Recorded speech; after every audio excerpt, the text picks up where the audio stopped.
Земи плата, плати сметки и храна и моли се да не треба да одиш на лекар и не дај Боже да викнеш мајстор.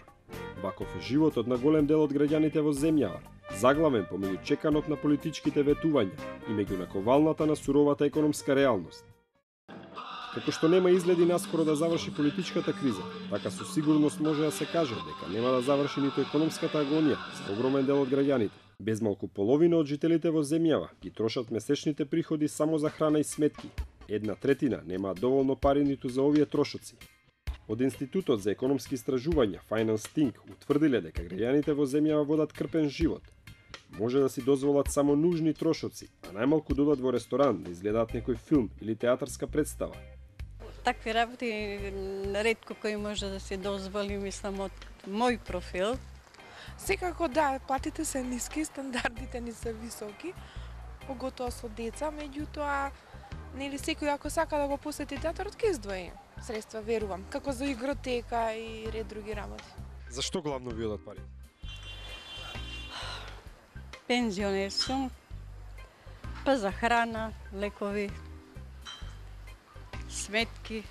За кирија. Па тоа во главно.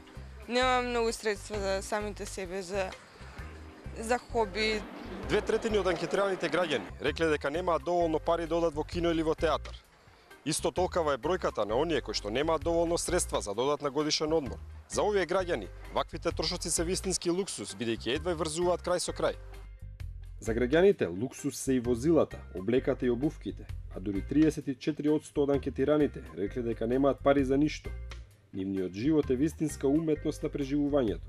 За жал, сметам дека во Македонија активниот граѓанин можеме да го прогласиме за парализиран и мртов во мигот во кој што живееме.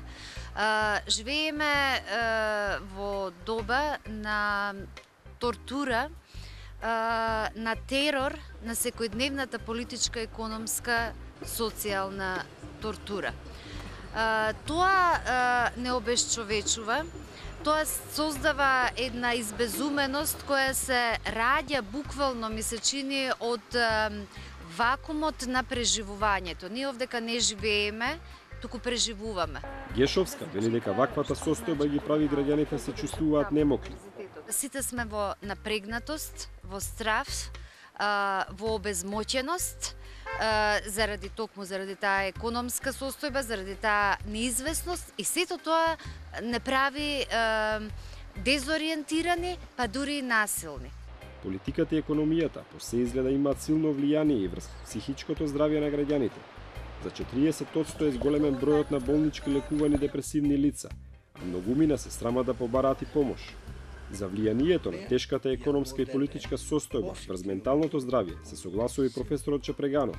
Значи јас се залагам за мојот народ, а од друга страна мојот народ го ставам да пати и да биде болен од многу психогени, односно психосоматски болести, во кои спаѓа инфаркт на срце, во кои спаѓаат бронхијални астми, мозочни удари, карциноми и така надаму.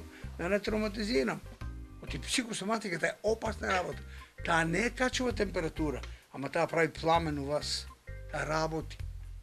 Тоа јас на поличарите замерам. Тие не се свесни, зашто не знаат психологија, тоа сигурен. За да свати дека и кога ќе кажеме збор на омраза, тој делува кај вас. Не могли да најдат излез од кризата. Граѓаните посегнуваат по она што на прв поглед им изгледа како најбезболно решение. Апчињата.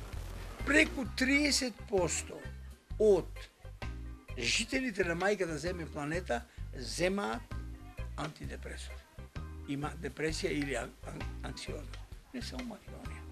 Тоа е општ проблем. И тоа, кај нас е сега актуализира работата. Интензивирана е работа. Затоа што стресовата состојба е многу воспален. И она што мене као стручњак за ова област ме погодува на некој начин, што се прави една масова хистерија. Тоа е масова хистерија, тоа е опасен феномен.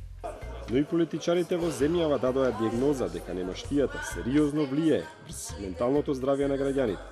Ние сме лудаци и ова што го правиме е ненормално. Значи тоа треба да го разбереме дека е ненормално.